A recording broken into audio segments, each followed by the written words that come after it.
This is the model Liberty ship here, City of Brunswick. It was built, I think, either the 80s or 90s, so to be used as a World War II memorial, and as a replacement for one that was here at the end of World War II. Is one they used for training crews. In fact, there you go, there's the monument here.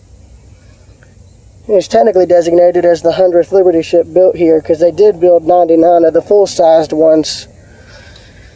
And when J.A. Jones and Company closed the yard here, they left a training model behind. They donated one as a memorial.